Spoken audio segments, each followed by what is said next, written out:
श्रीमान पूर्णेंदु मिश्र जी से प्रार्थना करूंगा कि आप हमारे साथ में जो अतिथि जुड़े हैं आप उन सभी का परिचय कराएंगे। डॉक्टर पूर्णेंदु मिश्र जी। नमस्कार सभी को। तकनीकी कारणों से मेरा फोन कनेक्ट नहीं हो पा रहा है, इसलिए अभी अपने साथ एक मित्र हैं उनके फोन से कनेक्ट किया हूं। आप सभी को मेरा प्रणाम। आज मुझे भारतीय भाषा अभियान के इस कार्यक्रम में परिचय की जिम्मेदारी दी गई है। मुझे लगता है कि हम सभी अपने अतिथियों से पूर्व परिचित हैं, फिर भी परिचय के क्रम में हम अपने संरक्षक श्रीमान अतुल कोठारी जी, जो शिक्षा समिति उत्थान न्यास के राष्ट्रीय सचिव और भारतीय भाषा अभियान के संरक्षक के रूप में रहे हैं, उनका मैं सबसे पहले परिचय देने का आपके बीच रख रहा हूँ। जी, आप सभी परिचित होंगे और आदरणीय भाई साहब के साथ भारतीय भाषा अभियान की जब से रचना और इसकी शुरुआत हुई तब से हम लोग इस विषय से जुड़े हुए हैं। 2004 से लेकर के अब तक भारतीय भाषा अभियान को गति देने में, यहाँ तक पहुंचाने में और आज इसको राष्ट्रव्यापी बनाने में, न्यायालयों में कार्य हिंदी में हो, प्रत्येक व्यक्ति को उसको उसकी भाषा में न्याय मिले, इसके साथ ही विधि की शिक्षा के साथ साथ अन्य प्रोफेशनल क्षेत्रों में भी सीए और इन जगहों पर भी इसका विस्तार हो, इस बात को बढ़ाने के लिए आदरणीय अतुल जी की संकल्पना, उनके प्रयास से सबसे पहले भारतीय भाषा अभियान की शुरुआत हुई। माननीय अतुल जी संघ के प्रचारक हैं और शिक्षा समिति उत्थान न्यास के राष्ट्रीय सचिव के साथ आपके दो ध्येय वाक्य हैं कि देश को बदलना है तो शिक्षा को बदलना होगा। इसी के साथ हमारे भारतीय भाषा अभियान को उन्होंने राष्ट्रीय स्तर पर संरक्षक बन करके अपने सहयोग के माध्यम से, अपने समर्पण के माध्यम से इसको राष्ट्रव्यापी बनाया। दूसरे अतिथि हमारे आज के मुख्य वक्ता के रूप में श्रीमान अशोक मेहता जी हैं। आप प्रयाग उच्च न्यायालय के वरिष्ठ अधिवक्ता हैं।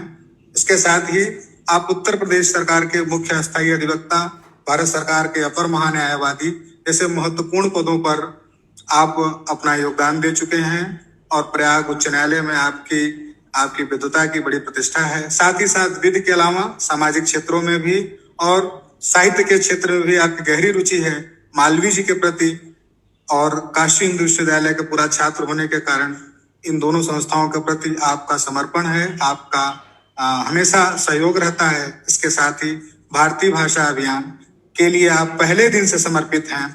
आज हम आपको सुनेंगे, आगे इसकी कार्य रूपरेखा, इन चीजों को समझेंगे। हम सब कार्यकर्ताओं के लिए मनोबल होगा, आपका जो स्नेह मिलेगा, जो आगे की रूपरेखा होगी, उसको हम सब लोग मिलकर के आपके निर्देश में कार्य करने का प्रयास करेंगे। आप मेरा प्रणाम। बहुत बहुत धन्यवाद भाई डॉक्टर पूर्णेंदु मिश्र जी। जैसा कि आपने अभी हमारे सभी अभ्यागत महानुभावों का परिचय कराया, तो उसी क्रम में हम अपनी संगोष्ठी को आगे बढ़ाते हुए मैं सर्वप्रथम माननीय श्री अशोक मेहता जी से प्रार्थना करूंगा कि आप अपना जो उद्बोधन है, हमारे साथी जितने भी यहाँ पर जुड़े हैं, चाहे वो यूट्यूब से जुड़े हों या फेसबुक से जुड़े हों या अभी यहाँ पर लाइव जुड़े हों, वो आप सबके के व्याख्यान को सुनने के लिए यहाँ पर सब उपस्थित हैं। मैं आपसे पुनः प्रार्थना करता हूँ कि आप अपनी जो बात है हम सभी कार्यकर्ताओं के सम्मुख रखेंगे। माननीय श्री अशोक मेहता जी।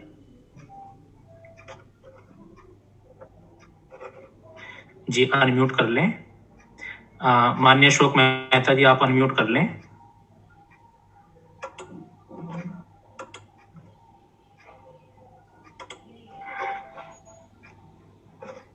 मेरी आवाज आ रही है? जी जी। भारतीय भाषा अभियान के संरक्षक माननीय अतुल कोठारी जी, केंद्रीय समिति के समस्त सदस्यगण, इस कार्यक्रम को आयोजित करने में लगे हुए मेरे सभी सहयोगी बंधु और आज के कार्यक्रम में जूम, यूट्यूब, फेसबुक पर उपस्थित भाइयों और बहनों, आज हम सभी महामना पंडित मदन मोहन मालवीय जी की जयंती की पूर्व संध्या पर एकत्र हुए हैं। सभी हिंदी एवं भाषा प्रेमियों का हार्दिक स्वागत है। 25 दिसंबर 1861 के दिन प्रयाग में महामना का जन्म हुआ। महामना को हम सबकी ओर से शत शत नमन। भारतीय भाषा अभियान की नई केंद्रीय समिति की घोषणा के बाद श्री अतुल कोठारी जी के मार्गदर्शन में यह पहला राष्ट्रीय कार्यक्रम है। वर्ष 2004 में दीनानाथ जी बत्रा एवं अतुल कोठारी जी के नेतृत्व में सफलतम, मैं फिर कह रहा हूं, सफलतम शिक्षा बचाओ आंदोलन का श्रीगणेश हुआ। आज नई शिक्षा नीति उसी आंदोलन की देन है। 2007 में शिक्षा की विकृतियों के समाधान हेतु शिक्षा संस्कृति उत्थान न्यास का गठन किया गया। शिक्षा के विभिन्न आयामों पर कार्य करते करते न्यास ने पाया कि स्वतंत्रता के दशकों बाद भी भारत के न्यायालयों में हिंदी एवं भारतीय भाषाओं में कार्य नहीं हो रहा है और आज भी भारत की आम जनता वास्तविक न्याय से वंचित। न्याय के हर क्षेत्र अंग्रेजी का बोलबाला। कानून अंग्रेजी में बनता है, अंग्रेजी में चलता है, अंग्रेजी में बोलता है, अंग्रेजी ही पढ़ता है और अंग्रेजी में ही निर्णय होता है। विधि व न्याय के क्षेत्र में सब कुछ अंग्रेजी में ही है। अंग्रेज चले गए, अंग्रेजियत छोड़ गए और उसका आज भी हमारी न्याय प्रणाली पर एकाधिकार है। जनता को उसकी भाषा में न्याय मिल पाना, ना मिल पाना न्याय नहीं अन्याय है। न्यायालयों, प्राधिकरणों और प्रशासन में सभी कार्य हिंदी और हर प्रदेश की राज्य भाषा में होना आवश्यक और अनिवार्य। वर्ष 2013 में मिथिलेश कुमार के सर्वोच्च न्यायालय के निर्णय में ऐसा निर्णय हुआ कि उसको मैं भारतीय भाषा हेतु एक मील का पत्थर मानता हूं। इस निर्णय में सर्वोच्च न्यायालय ने कहा कि किसी भी व्यक्ति के विरुद्ध की गई कार्रवाई उस व्यक्ति की भाषा में ही होनी चाहिए और अगर ऐसा नहीं है तो वह उस व्यक्ति के मौलिक अधिकार का हनन है। साथ ही साथ ऐसी सभी कार्रवाई नैसर्गिक न्याय के सिद्धांत के विरुद्ध है। वर्ष 2012-13 में ही अखिल भारतीय अधिवक्ता परिषद और शिक्षा संस्कृति उत्थान न्यास ने संयुक्त रूप से विधि, शिक्षा और न्याय के क्षेत्र में भारतीय भाषाओं के प्रयोग हेतु विभिन्न कार्यक्रमों का आयोजन किया। 10 एवं 11 अगस्त 2013 को इसी विषय पर नई दिल्ली में संयुक्त रूप से एक राष्ट्रीय सम्मेलन आयोजित किया गया और तभी से भारतीय भाषा अभियान न्यास का एक आयाम बन गया। भारतीय भाषा अभियान की केंद्रीय समिति का गठन 2015 में हुआ और उसी के नेतृत्व में देश के सभी भागों में लगातार जन जागरण कार्यक्रम किए गए। सर्वोच्च न्यायालय से लेकर जिला न्यायालय तक सभी जगह अधिवक्ता और न्यायिक अधिकारियों ने इस अभियान में सहयोग किया, सहभागिता की। माननीय राष्ट्रपति महोदय, उपराष्ट्रपति महोदय, संसद के सभापति और माननीय प्रधानमंत्री ने भी जनता को न्याय, जनता की भाषा में विषय को पुरजोर तरीके से समझाया। आज अभियान के जन जागरण के परिणाम स्वरूप भारत की सर्वोच्च न्यायालय एवं सभी उच्च न्यायालयों के सभी निर्णय एवं आदेश हिंदी व अन्य राजभाषाओं में तत्काल उपलब्ध। शिक्षा संस्कृति उत्थान न्यास द्वारा नई दिल्ली 3 दिवसीय मंथन ज्ञानोत्सव 2075 आयोजित किया गया। इसके सार्वजनिक कार्यक्रम में 6 अप्रैल 2018 को भारतीय भाषा अभियान द्वारा आयोजन में मुख्य उद्बोधन राष्ट्रीय स्वयंसेवक संघ के पूज्य सरसंघ चालक माननीय मोहन राव भागवत जी का था। अगले दिन 7 अप्रैल 2018 को भारतीय भाषा अभियान के कार्यक्रम में सर्वोच्च एवं उच्च न्यायालय के माननीय वर्तमान एवं पूर्व न्यायाधीशों के साथ साथ वरिष्ठ अधिवक्तागण की एक बृहद बैठक पूज्य सरसंघ चालक जी के सानिध्य में संपन्न हुई। ज्ञानोत्सव 2075 शिक्षा संस्कृति उत्थान न्यास एवं भारतीय भाषा अभियान का एक सफलतम आयोजन था। सुझाव है इस प्रकार के ज्ञानोत्सव का आयोजन देश भर के विभिन्न स्थानों पर बार बार किए जाए। अधिवक्ता एवं न्यायालयों के साथ हमें विधि क्षेत्र के कार्य में भी बहुत अधिक परिश्रम करना होगा। न्यायिक और प्राधिकरणों को भी अपने साथ भारतीय भाषा आंदोलन में जोड़ना होगा। भारतीय भाषा के लिए सहयोग और सहयोग के साथ साथ कार्य करने की क्षमता की अत्यंत आवश्यकता है। हम सभी को आशा ही नहीं विश्वास है कि अपने लक्ष्य की प्राप्ति हेतु माननीय अतुल जी कोठारी जी का मार्गदर्शन और आगे भी सतत प्रयास होगा। मालवीय जी की जयंती है।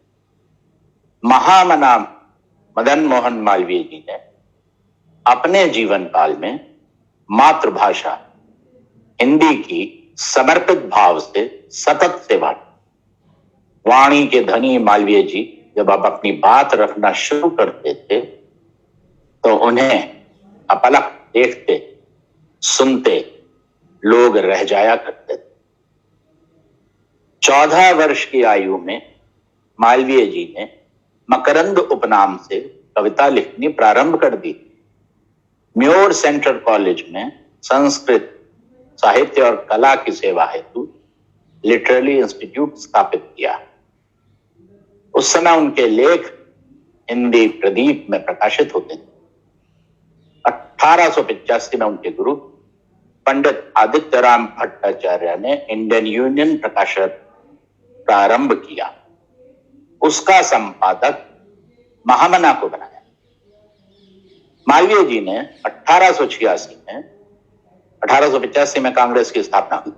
मालवीय जी ने 1886 में भारतीय राष्ट्रीय कांग्रेस के अधिवेशन में भाग लिया और उनके भाषण को श्रोताओं ने अत्यंत उत्साह से सुना। महामना की आवाज भारत माता की आवाज बन गई। 1909, 1918, 1932, 1933 में 4 बार भारतीय राष्ट्रीय कांग्रेस के महामना अध्यक्ष रहे। ध्यान करिए, 1861 में जन्म, 1881 में स्वदेशी आंदोलन के जनक, देशी तिराजत कंपनी के संस्थापक महामना। हिंदी सेवा हेतु 1882 में हिंदी उद्धारणी प्रतिनिधि सभा का गठन। 1889 में अपने जन्म स्थल के पास भारतीय भवन पुस्तकालय की स्थापना। काशी में 1893 में नागरी प्रचारणी सभा की स्थापना। उसी काल में हिंदुस्तान के संपादक, इंडियन ओपिनियन के सह संपादक, इंडियन पीपल के भी सह संपादक, 1907 में अभ्युदय प्रेस की स्थापना और अभ्युदय का संपादक, 1916 में लीडर के संपादक बने, अंग्रेजी के दैनिक के। तो उसी समय भारत का भी संपादन किया। हिंदी पाक्षिक मर्यादा 1910, हिंदुस्तान टाइम्स दिल्ली के चेयरमैन 1924 से लेकर के 1940 तक हिंदुस्तान के नाम से भी हिंदी का अखबार निकाला। 1933 में सनातन धर्म उत्पादन। ये पूरा युग, पूरा का पूरा काल हिंदी पत्रकारिता का मालवीय युग कहलाता है। उनकी नीति का प्रमुख तथ्य भारत के लिए स्वराज की प्राप्ति और हिंदी भाषा को भारत की राष्ट्रभाषा के रूप में स्थापित करना।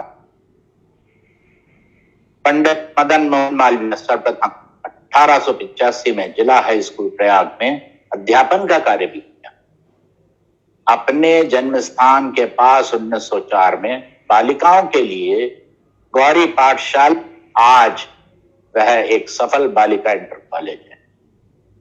1908 में ऋषिकुल ब्रह्मचार्य आश्रम कॉलेज हरिद्वार में खोला। बस एक सफल अधिवक्ता ने काशी हिंदू विश्वविद्यालय और भारत की सेवा के लिए अपनी सफलतम वकालत को छोड़ दिया। काशी हिंदू विश्वविद्यालय महामना की अनुपम और महान कृति है, जहां एक ही स्थान पर संस्कृत, ज्योतिष, हिंदी, हिंदू धर्म दर्शन के अलावा विज्ञान और प्रौद्योगिकी सहित आधुनिक विषयों का अध्ययन, अध्यापन और शोध होता है। महामना के अनुसार काशी हिंदू विश्वविद्यालय एक ऐसा शिक्षा केंद्र है जहां तक्षशिला और नालंदा की उच्चतम प्रणालियों का पुनरुत्थान किया गया।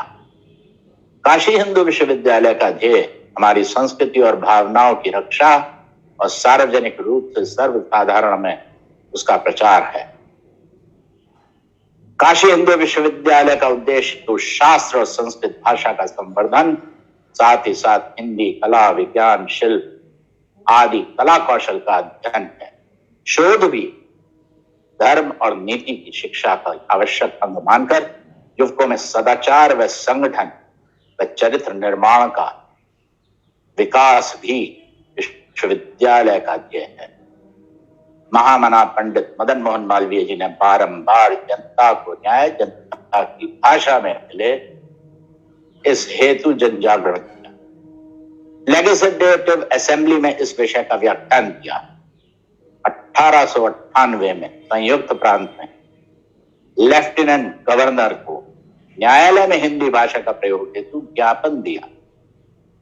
उनके सतत प्रयास के कारण 18 अप्रैल 1899 को सरकार ने नोटिफिकेशन किया और उस दिन से देवनागरी लिपि और हिंदी भाषा प्रांत के न्यायालयों में प्रयोग होने लगी। उत्तर उनके ही प्रयासों का कारण है, महामना के प्रयासों का ही फल है कि संविधान के आत्मार्पित होते ही उत्तर प्रदेश भाषा विधेयक अधिनियम 1950 में पारित किया गया। उत्तर प्रदेश राज्य भाषा अधिनियम 1961 में पारित होने के बाद से राज्य के सभी प्रयोजनों में केवल हिंदी का प्रयोग होता है। उत्तर प्रदेश राज्य भाषा अधिनियम न्यायालय अधिनियम 1970 में पारित किया गया और राज्य के सभी अधीनस्थ न्यायालयों में केवल और केवल हिंदी का प्रयोग होता है। इसी प्रकार केवल मध्य प्रदेश, राजस्थान, बिहार और उसके विभाजन के बाद बने उत्तराखंड, झारखंड और छत्तीसगढ़ उच्च न्यायालयों में हिंदी का प्रयोग हो सकता। अभी हाल ही में पश्चिम बंगाल के तत्समय के राज्यपाल महोदय ने राष्ट्रपति महोदय की सहमति लेकर कलकत्ता उच्च न्यायालय में बंगला में कार्यवाही हेतु शासन आदेश जारी किया।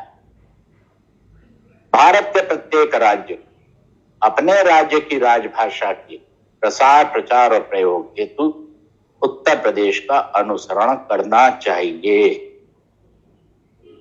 महामना पंडित मदन मोहन मालवीय जी के प्रति हम सभी को संपूर्ण राष्ट्र कृतज्ञ है और महामना ने शिक्षा, पत्रकारिता, न्याय के क्षेत्र में हिंदी भाषा का प्रयोग हेतु आंदोलन की सफल बागडोर संभाली। महामना की देश के एक भाग्य विधाता, अति उदार और कर्मठ महापुरुष के रूप में जाने गए। एक पत्रकार के रूप में, एक शिक्षक के रूप में, एक राजनेता और स्वतंत्रता सेनानी के रूप में, सफल अधिवक्ता के रूप में, राष्ट्र सेवक, समाज सेवक के रूप में, शिक्षाविद और विधिवेत्ता के रूप में उन्होंने अपने राष्ट्र की निरंतर सेवा की। हिंदी का संरक्षण और संवर्धन किया। उनका मूल्य उद्देश्य हमेशा जनमानस का मार्गदर्शन करना और उसे शिक्षित करना रहा। कालांतर स्वतंत्रता के 70 वर्ष बाद महामना को भारत रत्न से सम्मानित किया।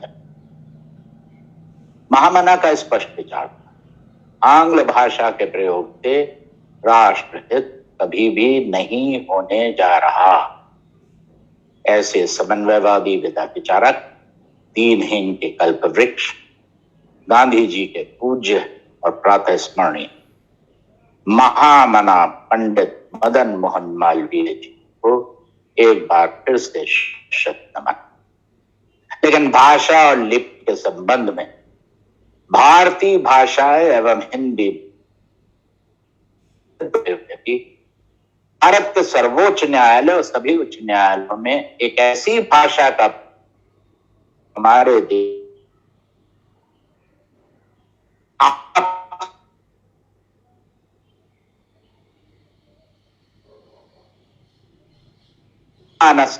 को पूरा करने के लिए अपने मन में कहीं ना कहीं छिपी चिंगारी को जगाना होगा और हिंदी और भारतीय भाषाओं को अपने आत्मसम्मान के साथ जोड़ना होगा। हमें कृत संकल्पित होना होगा कि हम अपने आत्मगौरव के लिए अपनी मातृभाषा और केवल अपने देश की भाषाओं का प्रयोग करेंगे। मां, मातृभूमि और मातृभाषा कोई विकल्प नहीं। भारत माता की जय। बहुत बहुत धन्यवाद माननीय श्री अशोक मेहता जी का।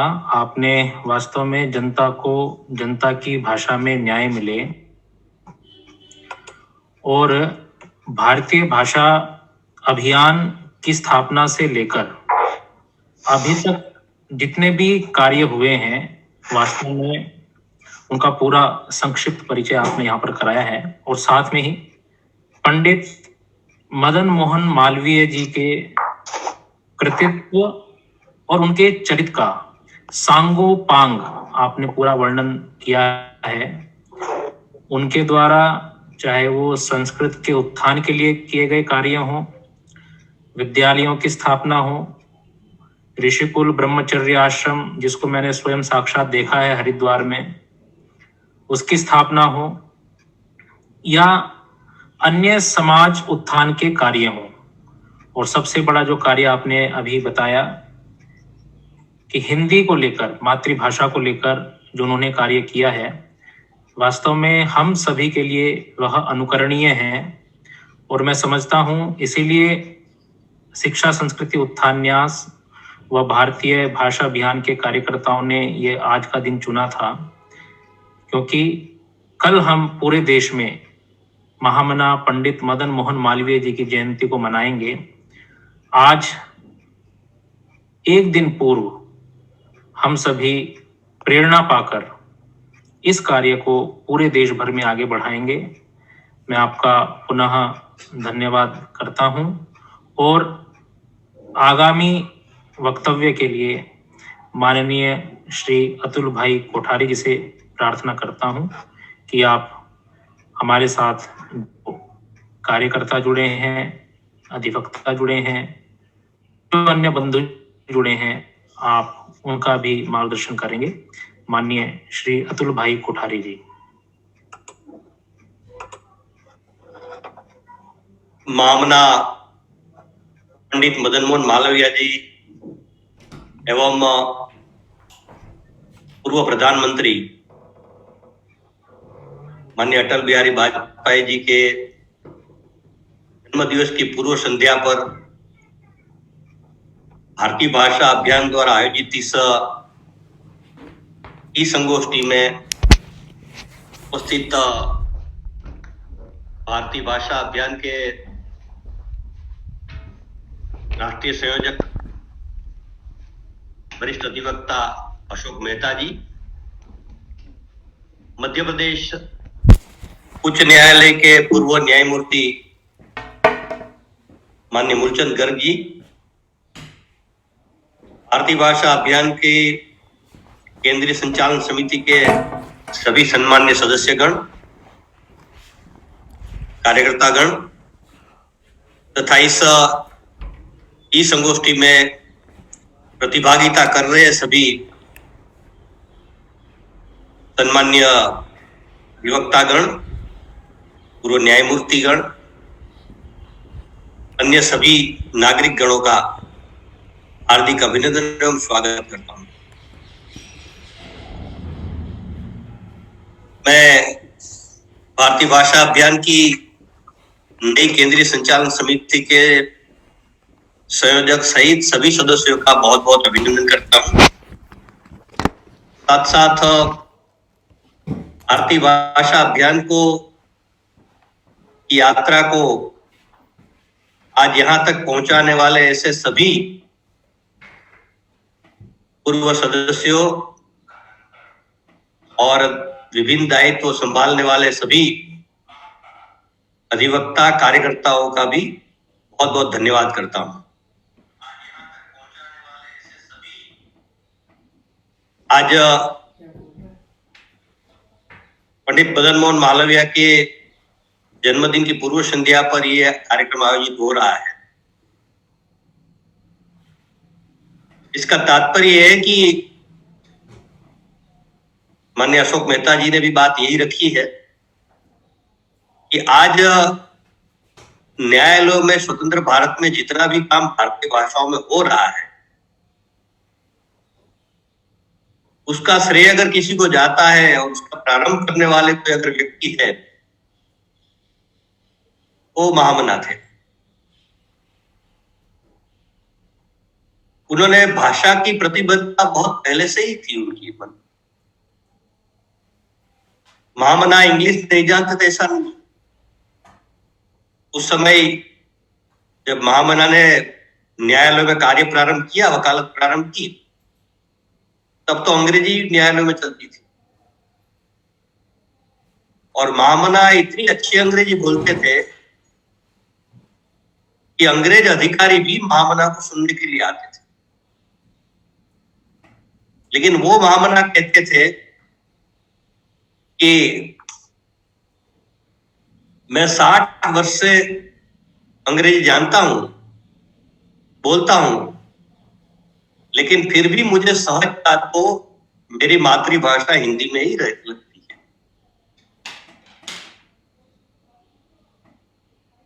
यानी मातृभाषा का क्या महत्व है, ये महामना के इस वाक्य से हम समझ सकते हैं। और उन्होंने उनका कहना था कि जिस देश की जो भाषा है, उसी भाषा में उस देश का न्याय, कानून, राजकाज और काउंसिल इत्यादि का कार्य होना चाहिए। आगे उन्होंने कहा कि मुट्ठी भर आदमी जिस भाषा को बोलते हैं और समझते हैं, उसके द्वारा सारी प्रजा को समझ में न आए ऐसी भाषा में कार्य नहीं किया जा सकता। और दुर्भाग्य है कि स्वतंत्र भारत में भी यही परंपरा जारी है। आज देश में वास्तविक इंग्लिश जानने वाले 3-4% से ज्यादा लोग नहीं है। जब यूपीए सरकार थी तब एक राष्ट्रीय ज्ञान आयोग बना था। उस राष्ट्रीय ज्ञान आयोग ने अपने प्रतिवेदन में अंग्रेजी की बहुत वकालत की थी, परंतु एक बात उन्होंने स्वीकार किया था उस प्रतिवेदन में कि भारत में सही अंग्रेजी 1% लोग भी नहीं जानते।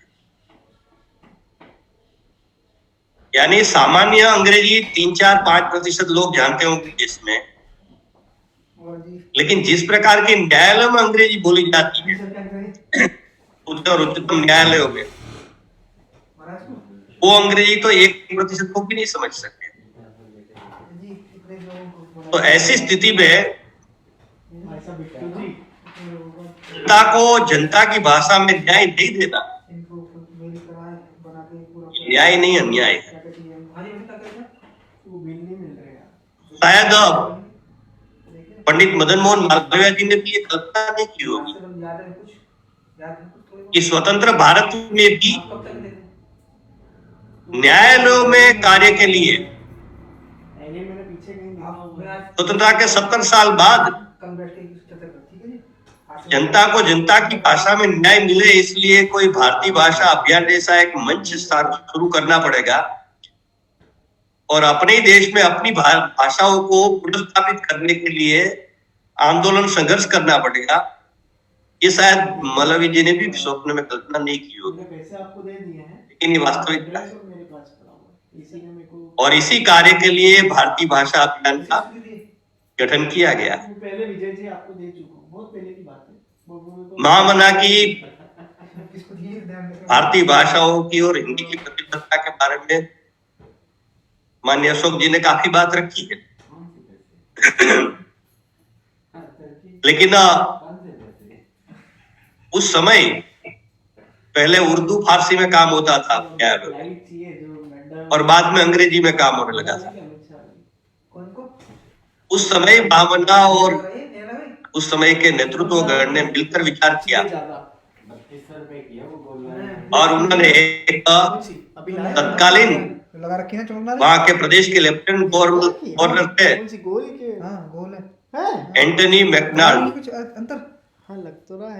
उनको एक प्रतिनिधिमंडल भावना के नेतृत्व में गया तो मार्च 1898 2 मार्च 1898 में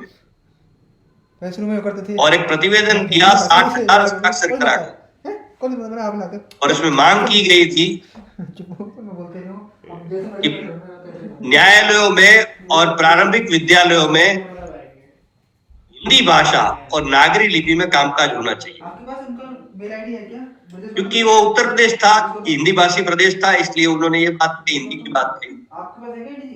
आगे महामना ने कहा है कि इसी प्रकार हर राज्य की जो वहां की भाषा है उसी में ये सारा होना चाहिए। और बहुत कम समय में 1898 में ये प्रतिवेदन दिया गया था और 14 अप्रैल 1900 को 14 अप्रैल 1900 को इसकी स्वीकृति भी मिल गई। यानी 1.5 वर्ष के कार्यकाल में महामना को न्यायालयों में भारतीय भाषा में काम हो, इसकी पहली सफलता प्राप्त हुई थी। इस प्रकार के व्यक्तित्व जिन्होंने एक प्रकार से न्यायालय में भारतीय भाषा की नींव रखी थी, उसी का पुण्य स्मरण करते हुए उसी के रास्ते पर चलने का प्रयास करने वाले भारतीय भाषा अभियान के द्वारा इसलिए आज उनकी जन्म जयंती की पूर्व संध्या पर राष्ट्रीय स्तर पर और कल प्रत्यक्ष उनकी जन्म जयंती के निमित्त प्रत्येक राज्यों में इस प्रकार का कार्यक्रम हो, ऐसी अपेक्षा की गई है और इसकी योजनाएं भी बन रही है। स्वतंत्र भारत में राज्यों की रचना भाषा के आधार पर हुई। अभी वो सही या गलत इसकी चर्चा हम कर सकते हैं, लेकिन तथ्य और वास्तविकता ये है कि राज्यों की रचना भाषा के आधार पर हुई। देश की राजभाषा पहली बार हिंदी बनी और ऐसे प्रत्येक राज्यों की अपनी अपनी राजभाषाएं हैं। स्वतंत्र देश हुआ तब 14 भाषाएं थी 8वीं अनुसूची की और अभी वो 22 है। वो वहां की राजभाषा है, ऑफिशियल लैंग्वेज है। गुजरात की गुजराती है, केरल की मलयालम है, तमिलनाडु की तमिल है, असमीज है। वो वहां की जनभाषा भी है, वहां की राजभाषा भी है, वहां की जनभाषा भी है। लेकिन उस राज्य के उच्च न्यायालय, उस राज्य के हाई कोर्ट में वो भाषा वर्जित है, उस भाषा का प्रवेश नहीं हो सकता। ये कौन सा लोकतंत्र है कि लोकतंत्र में जो जनता की भाषा है, राजकाज की जो भाषा है, जिसको अंग्रेजी में ऑफिशियल लैंग्वेज कहते हैं, लेकिन वो उसी राज्य के उच्च न्यायालय में, हाई कोर्ट में उनका प्रवेश नहीं हो सकता है। क्या वो उच्च न्यायालय उस राज्य का हिस्सा नहीं है क्या? तो ये एक बहुत बड़ा प्रश्न हम सबके सामने खड़ा होता है। फोन पे ऐसे नहीं, लेकिन हम मिलने पे और थाने का भी मिलने का वो बने। इसका जो मूल कारण है कि जब देश स्वतंत्र हुआ जब सामने मिलते तो बात हो सब लोगों को तब विचार किया गया कि 15 वर्ष तक फोन पे अंग्रेजी यथावत चलती रहेगी, बाद में अंग्रेजी के स्थान पर हिंदी और भारतीय भाषाएं स्थान लेंगी। लेकिन मित्रों, आज तक 15 साल पूरा नहीं हुआ, और इसका कारण ये है कि जो 1963 में 1963 में जो राजभाषा अधिनियम पारित किया गया, उसमें इसकी बात कही गई कि सरकारी कार्यों और प्रयोजनों के लिए 26 जनवरी 1965, 26 जनवरी 1965 के बाद भी अंग्रेजी का प्रयोग पहले की तरह यथावत चलता रहेगा। ये मूल कारण है। इसलिए अनुच्छेद 348 आर्टिकल 348 के तहत उच्च न्यायालय, उच्चतम न्यायालय, हाई कोर्ट और सुप्रीम कोर्ट की कामकाज की भाषा अंग्रेजी रहेगी। ये प्रावधान किया गया, ये संवैधानिक कॉन्स्टिट्यूशनल प्रावधान है। लेकिन इसमें एक और बात भी है कि अनुच्छेद 348(2) में लिखा गया है कि उस राज्य के राज्यपाल, स्टेट के गवर्नर,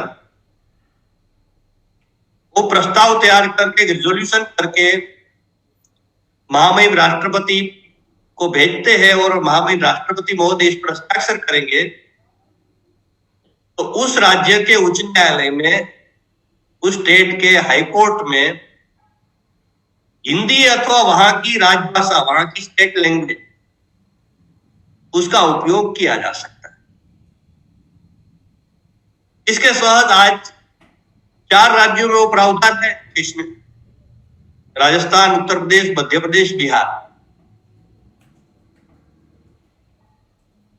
लेकिन देखिए किस प्रकार की हमारे यहाँ सारी व्यवस्थाएं चल रही है, इसका एक प्रश्न है। ये 4 राज्य में प्रावधान किया गया, मैंने कहा जिस 348(2) के अंतर्गत ये किया गया है, 4 राज्यों में प्रावधान किया गया, तो बाकी राज्यों में क्यों नहीं हो सकता है? जब तमिलनाडु, गुजरात, छत्तीसगढ़ आदि राज्यों ने जब इसकी मांग की तो नकार दिया गया। नकारने का कारण बताया गया कि उच्चतम न्यायालय के न्यायमूर्ति, सुप्रीम कोर्ट के जस्टिस, वो इसके लिए तैयार नहीं है। क्या संवैधानिक प्रावधानों को लागू करने के लिए देश की संसद का दायित्व है या न्यायालयों के न्यायमूर्ति का दायित्व है? प्रावधान तो ये है, पद्धति तो ये है, संविधान में ये बात है कि कानून के अनुसार कानून बनाने का कार्य तो संसद करती है, वो ठीक से लागू हो कि नहीं वो देखने का काम न्यायालय का है। तो फिर उच्चतम न्यायालय के न्यायाधीश को पूछने का क्या तात्पर्य है? वो अपना मत दे सकते हैं। स्वतंत्र भारत में हर नागरिक अपना मत दे सकता है, लेकिन निर्णय तो महामहिम राष्ट्रपति को, यानी महामहिम राष्ट्रपति को सलाह देने वाली कैबिनेट को करना है।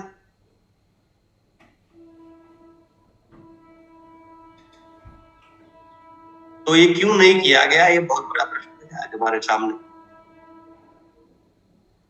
इसी प्रकार साधारण जो कानून संवैधानिक प्रावधान है कि कोई भी राज्य में से एक में से दो राज्य बनते हैं तो दोनों राज्यों में वहां के नियम कानून यथावत लागू होते हैं।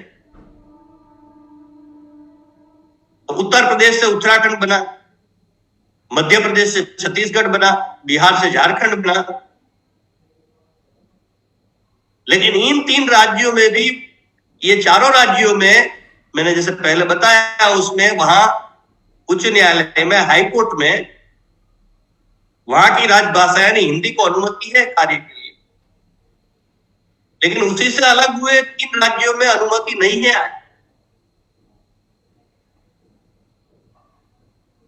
ये भी एक बहुत बड़ा प्रश्न हमारे सामने है। प्रश्न उठता है कि ये तो हम हाई कोर्ट सुप्रीम कोर्ट की बात कर रहे हैं, लेकिन अधीनस्थ न्यायालय, जिला न्यायालय, उसके नीचे के न्यायालय, वहां के लिए तो संवैधानिक प्रावधान है कि उस राज्य को निर्णय करना है। उस सारे न्यायालयों में वहां की राजभाषा में काम हो, इसके लिए राज्यों ने नियम कानून बनाने हैं और उसके अनुसार काम होना चाहिए। लेकिन कई राज्यों में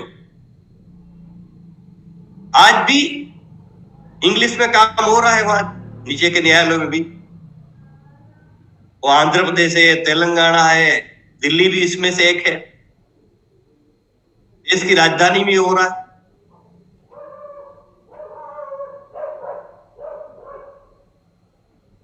तो अधीनस्थ और जिला न्यायालयों में आपराधिक प्रक्रिया संहिता 272 और सिविल प्रक्रिया संहिता 137 के अनुसार वहां की राजभाषा में कार्य करने का प्रावधान है। जो प्रावधान है वो क्यों नहीं लागू किया जा रहा है, ये भी एक बड़ा प्रश्न है।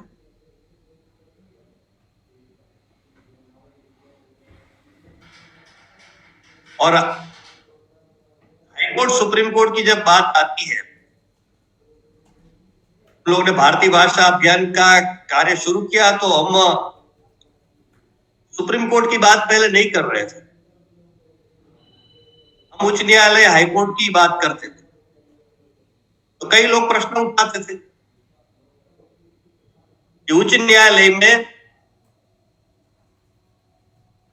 न्यायमूर्ति होते हैं जो जजिस, उनका ट्रांसफर होता है देश में कहीं भी, और ट्रांसफर होता है तो मान लो कि उत्तर प्रदेश के उच्च न्यायालय में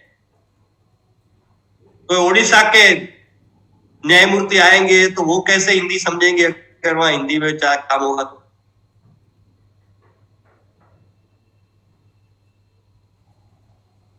तो मेरा पहला प्रश्न ये है कि न्याय जनता के लिए है कि न्यायमूर्तियों के लिए? न्याय तंत्र जनता के लिए है कि न्यायमूर्तियों के लिए है?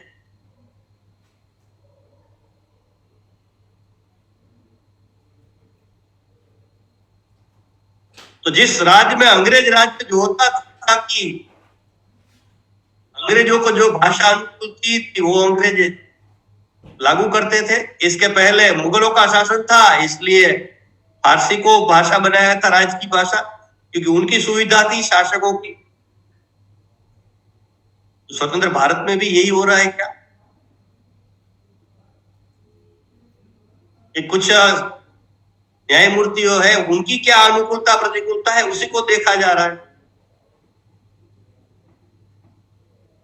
चलो फिर भी मान लेते हैं, लेकिन हम लोगों ने भारतीय भाषा अभियान में अध्ययन किया कि किसी भी उच्च न्यायालय में 10% से ज्यादा दूसरे राज्यों के न्यायमूर्ति नहीं है, मैक्सिमम 10% है। लगभग सभी उच्च न्यायालयों में, हाई कोर्ट में 2 या 3 इतने जजिस अन्य राज्यों के हैं। तो जब बहस होगी तब मान लो कि महाराष्ट्र उच्च न्यायालय में बहस हो रही है और मराठी में जब कोई बहस करना चाहेंगे तो बेंच उस प्रकार की बनाई जा सकती है। मान लो कि वहां का 40 न्यायमूर्ति है उच्च न्यायालय में, तो 3 मान लो बाहर के हैं, तो 37 तो महाराष्ट्र के ही है। तो जब मराठी में बहस होगी तो 37 में से 3-4 जो जो जितनी आवश्यकता होगी उसकी बेंच बनाई जा सकती है।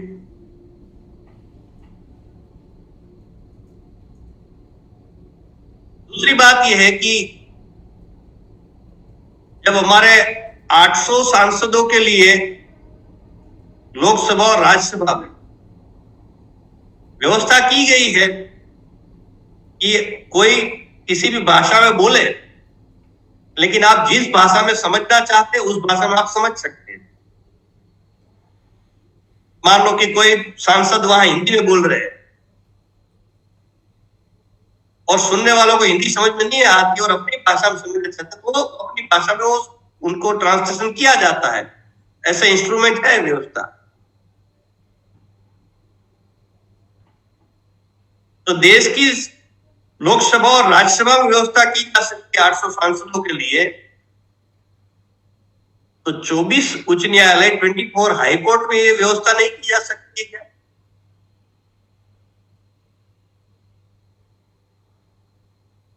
जब लखनऊ में एक कार्यक्रम था भारतीय भाषा अभियान का, तो मैंने ये बात रखी, तो अध्यक्षता कर रहे थे माननीय न्यायमूर्ति जी। उन्होंने कहा कि अतुल जी आप हाईकोर्ट तक की क्यों बात करते हैं, सुप्रीम कोर्ट की क्यों बात नहीं कर रहे हैं? उन्होंने कहा सुप्रीम कोर्ट में सारे देश की 22 भाषाओं में ट्रांसलेशन करने के लिए और सिस्टम करने के लिए सारी, मान लो एक 10-20 करोड़ का खर्च होता है तो 133 करोड़ की जनता को अपनी भाषा में न्याय मिले, इसलिए 10-20-50 करोड़ ये कोई बात मायने रखती है क्या?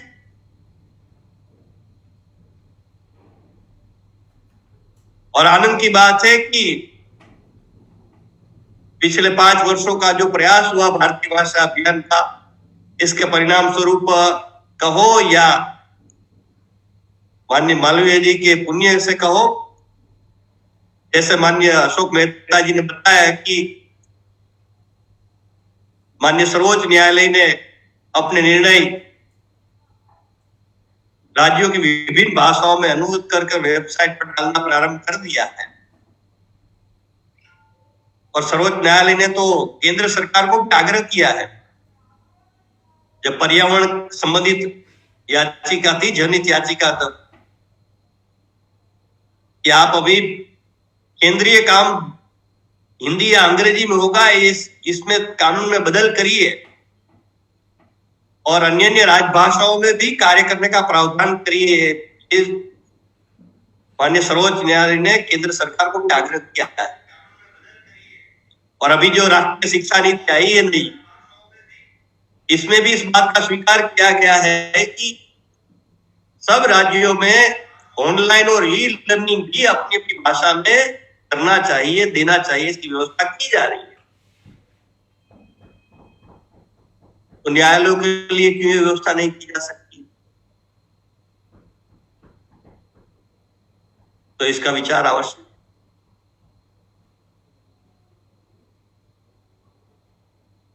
और तीसरी बात यह है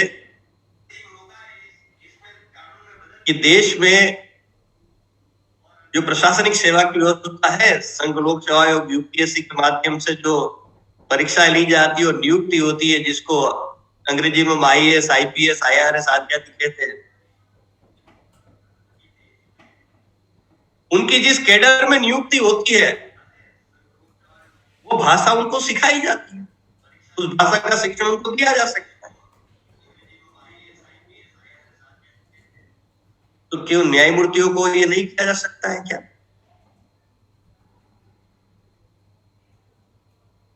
जब मैंने कार्यक्रम में विषय रखा और तो एक सर्वोच्च न्यायालय के माननीय न्यायमूर्ति, सेवानिवृत्त माननीय न्यायमूर्ति अपने कार्यक्रम में आए थे, तो उन्होंने बाद में अपना उद्बोधन देते हुए कहा कि मैं महाराष्ट्र में था उच्च न्यायालय में और मेरा ट्रांसफर जब तमिलनाडु में होना तय हो गया,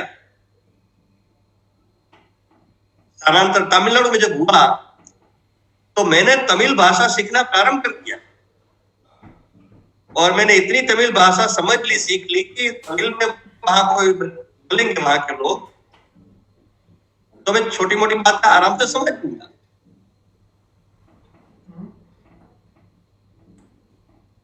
तो ये सारे प्रावधान किए जा सकते हैं, सारे रास्ते हैं, बस इच्छाशक्ति चाहिए। अंग्रेजी में कहते हैं there is will there is way. हाँ, इच्छा शक्ति है तो रास्ते निकल जाते हैं। प्रश्न ये उठता है इच्छा शक्ति, ये इच्छा शक्ति वर्तमान शासन प्रशासन में निर्माण करने का कार्य, वर्तमान न्यायाधीश न्यायमूर्ति निर्माण करने का कार्य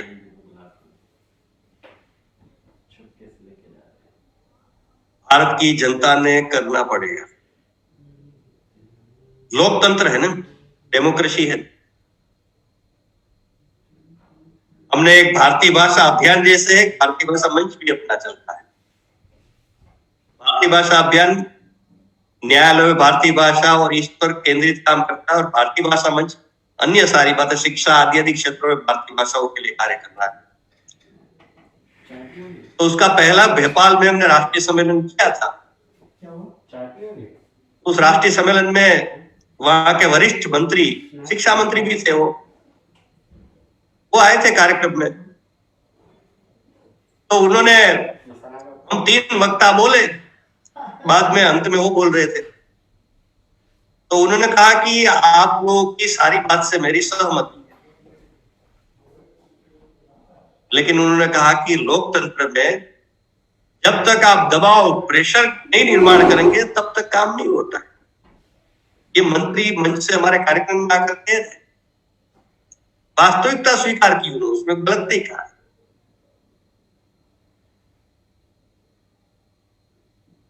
कई बार ये भी अनुभव आता है कि सत्ता में बैठे हुए लोग हैं, उनकी इच्छा नहीं है, ऐसा नहीं होता है। विषय प्राथमिकता में प्रायोरिटी नहीं आता है। विषय प्राथमिकता और प्रायोरिटी का बने, इसके लिए ही भारतीय भाषा अभियान प्रारंभ हुआ है और इस प्रकार की गतिविधियां और जनजागरण और सब प्रकार का प्रयास कर रहा है। और आनंद की बात है कि इस छोटे से कार्यकाल में भारतीय भाषा अभियान के एक प्रयास के कारण देश में एक वातावरण बन रहा है और कई क्षेत्रों में परिवर्तन प्रारंभ हो गया है। जैसे सर्वोच्च न्यायालय की बात आई, इसी प्रकार बंगाल का उदाहरण अशोक मेहता जी ने दिया। इस प्रकार गुजरात उच्च न्यायालय ने भी अपने सारे निर्णय गुजराती में अनुवाद करके वेबसाइट पर डालना प्रारंभ कर दिया है। इसी प्रकार 3-4 साल के लंबे संघर्ष के बाद, प्रयास के बाद हरियाणा में भी दिल्ली जैसे ही जिला न्यायालय और अधीनस्थ न्यायालयों में अंग्रेजी में काम हो रहा था। तो वहां 1 वर्ष पहले ही ये निर्णय सरकार ने किया, राज्य सरकार ने, कि वहां के नीचे के न्यायालयों में, सारे जिला और अधीनस्थ न्यायालयों में सब में हिंदी में काम करना अनिवार्य होगा। और ये भी आश्वासन दिया गया था माननीय मुख्यमंत्री द्वारा कि उच्च न्यायालय में भी हिंदी में काम हो। इसका हम प्रतिवेदन, निवेदन माननीय राष्ट्रपति को भेजने की बात करेंगे। दिल्ली के कई अधिवक्ताओं ने मुझे कहा कि पहले जो न्यायाधीश हिंदी की बात सुनना नहीं चाहते थे, अभी वो न्यायाधीश सामने से कह रहे हैं कि नहीं नहीं आप हिंदी बात करिए, कोई बात नहीं। ये हमारे भगवान जी बैठे हैं, उनको तो रोज का अनुभव है। तो ऐसे कई अधिवक्ताओं ने मुझे कहा है। तो जैसा वातावरण बनता है, लोकतंत्र तो इसी का नाम है कि जैसा वातावरण बनता है ऐसे लोग और सारा शासन प्रशासन, सारी व्यवस्थाएं चलने लगती है। आवश्यकता है एक वातावरण ऐसा निर्माण करने की देश पर, अन्यथा हमारी सामान्य आम गरीब जनता ठगी जा रही है, लूटी जा रही है। जबलपुर में तब तो भारतीय भाषा अभियान प्रारंभ नहीं हुआ था, शिक्षा शक्ति उत्थान न्यास के माध्यम से एक कार्यक्रम था, पहला कार्यक्रम था न्यायालय में भारतीय भाषाओं के लिए। तो उस कार्यक्रम में उच्च न्यायालय के सेवानिवृत्त मुख्य न्यायाधीश माननीय गुलाब कोठारी जी थे मुख्य अतिथि। तो उन्होंने अपने उद्बोधन में कहा कि मैं जब मुख्य न्यायाधीश था तो मैंने एक निर्णय किया और जो वहां असील था वो केस हार गया। तो उन्होंने कहा कि बाद में वो असील और अधिवक्ता दोनों चलकर साथ साथ आ रहे थे, उनको मालूम नहीं था कि पीछे पीछे ही बोलो। तो असील ने पूछा कि भाई साहब मेरा केस का क्या हुआ?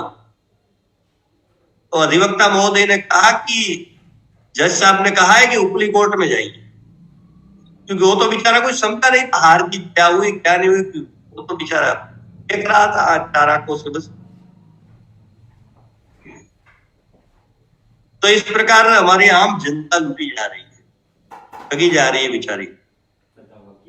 जिनके लिए न्यायालय चल रहे हैं उनको न्यायालय में क्या चर्चा हो रही है, क्या निर्णय दिए जा रहे हैं, वकील साहब क्या बोल रहे हैं, जज साहब क्या बोल रहे हैं, वो उसको मालूम नहीं है बेचारे।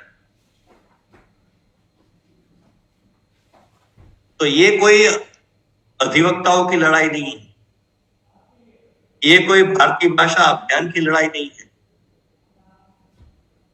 ये देश की 135 करोड़ जनता को अपनी भाषा में न्याय प्राप्त हो, इसी का संघर्ष, इसी का आंदोलन ही है। इसलिए मंच से, भारतीय भाषा मंच के मंच से, इस मंच से मैं आप सभी को, देश की जनता को आह्वान करता हूं, जो भी इस संगोष्ठी में प्रत्यक्ष रूप से या फेसबुक के माध्यम से या यूट्यूब के माध्यम से जो हजारों लोग देश के जुड़े हुए हैं, आप सबके माध्यम से मैं आपको आह्वान करना चाहता हूं कि ये देश के जन जन तक विषय पहुंचाया जाए और देश में एक ऐसा व्यापक जनजागरण किया जाए कि जिससे हमारे देश में जनता को जनता की भाषा में, अपनी भाषा में न्याय प्राप्त हो सके। सौभाग्य से न्यायालयों में परिवर्तन प्रारंभ हो गया है और अभी का शासन भी काफी कुछ अनुकूल है।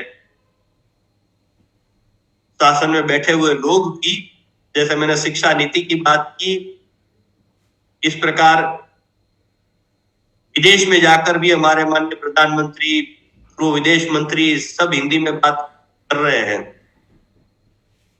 तो एक प्रकार से प्रत्यक्ष अप्रत्यक्ष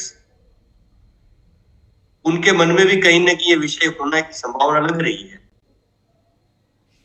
बस आवश्यकता है एक देश में एक वातावरण निर्माण किया जाए, एक देश में एक आवश्यकता पड़ने पर एक अभियान, एक आंदोलन खड़ा किया जाए, जिसके माध्यम से देश में फिर से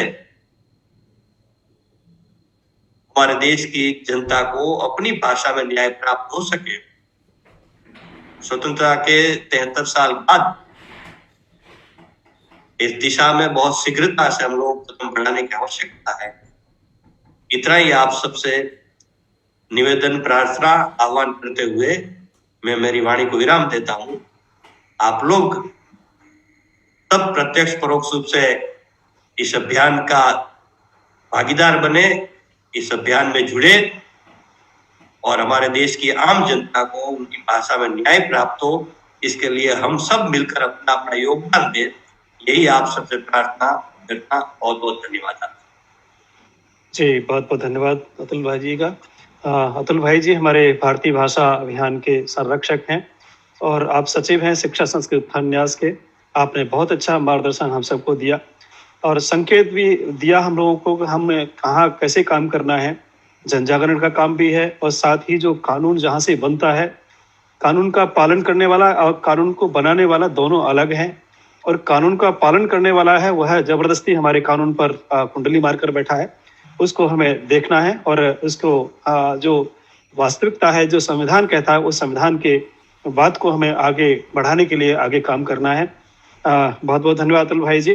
काट कर जबान मेरी कहता है जालिम, अब तुम आजाद हो हाले दिल सुनाने को। जब हमारी जवानी छीन ली है और हमसे पूछता है कि हम क्या कहेंगे, तो जवानी हमारी खत्म कर दी है, तो उसके लिए हमें जरूरत है कि हमारी जवान वापस आए। और एक अच्छी बात इस अभियान के माध्यम से हो रही है कि हरियाणा और गुजरात भी तैयार है। उसी तरह से बहुत सारे राज्य हैं जहाँ के मुख्यमंत्री हैं, उन्होंने अपने भाषा को वहाँ अनिवार्य कर दिया है शासन प्रशासन में। महाराष्ट्र में मराठी अनिवार्य कर दी है, तो बंगाल में बंगाली अनिवार्य कर दी है, कर्नाटक में कन्नड़ अनिवार्य कर दी है, तमिल में तमिलनाडु में तमिल कर दी है। तो मैं समझता हूँ कि शायद हमारे जो श्रोता हैं, जो हमारे कार्यकर्ता हैं, सभी जगह जहाँ जा रहते हैं उस राज्य में अपनी मांग करेंगे। और जो है, जो न्यायालय की भाषा है, जो न्याय की भाषा है, वह हमारी मातृभाषा होगी, जिसे हम समझ सकें, जिसे हम कह सकें अपनी बात को। और जो जज साहब ने जो जजमेंट दिया है, जो न्याय अपने उन्होंने लिखा है, तो उसका हमें पता लगे कि आखिर इसमें कहाँ कहा गया है, और वह जो हमारा याचिका करता है उसे पता लगे कि वास्तव में मैं हारा या जीता। ऐसा ना हो कि वकील हारता है, वकील जीतता है, और बेचारा वो जो ठगा जाता है, तो जो याचिका करता है, वह याची है, वह बेचारा ठगा जाता है। आगे ऐसा ना हो, इसके लिए हम सभी को काम करना है। अपने लिए तो सभी जीते हैं, और इस देश के लिए भी जीना है, और इस देश के 130 करोड़ लोगों के लिए जीना है। तो मैं समझता हूँ कि हम सबके लिए स्पष्ट संदेश है। बहुत बहुत धन्यवाद अतुल भाई जी का। कार्यक्रम को आगे बढ़ाते हुए मैं निवेदन करता हूँ न्यायमूर्ति मूलचंद गर्ग जी, जो कि हमारे साथ जुड़े हुए हैं, सभी का धन्यवाद करने के लिए। हमारे जो वक्ता और श्रोता हैं, दोनों का धन्यवाद करें। न्यायमूर्ति मूलचंद गर्ग जी। करना पड़ेगा ना ये। हाँ, धन्यवाद। बहुत ही अच्छा उद्बोधन श्री अतुल जी ने हम सबके समक्ष किया, और इससे पूर्व श्री अशोक मेहता जी ने भी और अपनी बात रखी। ये दोनों वक्ता, इन लोगों ने जो बात कही वो वास्तव में जो हम भारतीय भाषा अभियान के माध्यम से जो करना चाहते हैं, उसका एक प्रकार का रिवीजन, एक हमें दोबारा याद कराने की बात करी। अभी अतुल जी ने 348 की बात कही, धारा 348 संविधान की जो धारा है उसके बारे में कहा। उसमें प्रोविजन है कि प्रदेश का राज्यपाल ऐसा एक आदेश जारी कर सकते हैं कि भाई वहाँ की जो भी सारी बातचीत हो, सारा काम हो, वो सब जो राज्य की भाषा है उसमें हो। और जैसा बताया कि हमारी जो पार्लियामेंट है उसमें भी ऐसी व्यवस्था है कि अगर कोई व्यक्ति तमिल में बोले तो वो दूसरा आदमी अगर उसको हिंदी में सुनना चाहे तो ऐसे सॉफ्टवेयर की व्यवस्था है।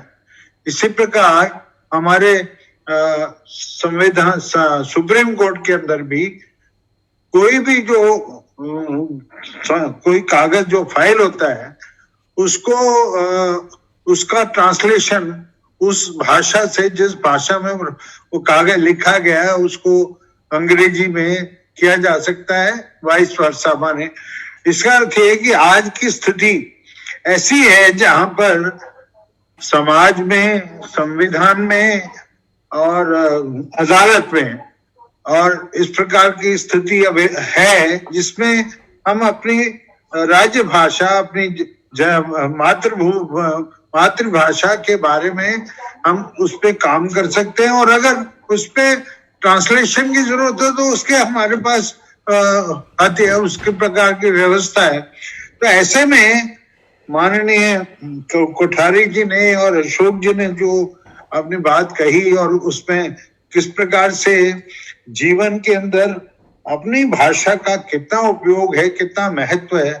आप देखें, हम देखें कि कोई बच्चा जब बड़ा होता है तो वो उसको कोई क्लास नहीं लगानी पड़ती, वो उस अपने घर में उस भाषा को सीख जाता है। माँ बाप जो बात करते हैं या और जो लोग बात करते हैं उसी में से सीख जाता है। इसका अर्थ यह है कि मातृभाषा कितनी महत्वपूर्ण है, यानी जिस भाषा में व्यक्ति बड़ा होता है, सीखता है और उसी के माध्यम से आगे बढ़कर फिर दूसरी भाषा भी सीखता है। तो ये बात ध्यान में रखने की आवश्यकता है। और जहां जो व्यक्ति कर सकता है, अब से न्यायालय की बात आए तो उसमें राज्यपाल से अनुरोध किया जाए, वहां की जो लेजिस्लेटिव असेंबली है उस पर बात की जाए, और जो वकील हैं उनको एक प्रार्थना की जाए कि जितना संभव आप अपने काम को क्षेत्रीय अपने जो मातृभाषा है उसके रूप में करें। तो ये आज के अवसर पर हम सब अगर इस बात को अपने ध्यान में रखकर और आगे चलें तो हमारे इस कार्यक्रम को करने का और लाभ होगा और हम आगे बढ़ सकेंगे। धन्यवाद उन सब वक्ताओं का, उन सब का जो सुन रहे हैं इस कार्यक्रम को। बहुत बहुत धन्यवाद। जी जी, बहुत बहुत धन्यवाद आपका। और हम लोग कल्याण मंत्र के साथ समापन करेंगे इसका। ओम सर्वे भवन्तु सुखिनः, सर्वे सन्तु निरामया, सर्वे भद्राणि पश्यन्तु, मा कश्चित् दुःखभाग् भवेत्। ओम शांति शांति शांति। सभी को नमस्कार, सभी को अभिवादन, सबका धन्यवाद। फिर मिलते हैं किसी अगले। नमस्कार जी। नमस्कार।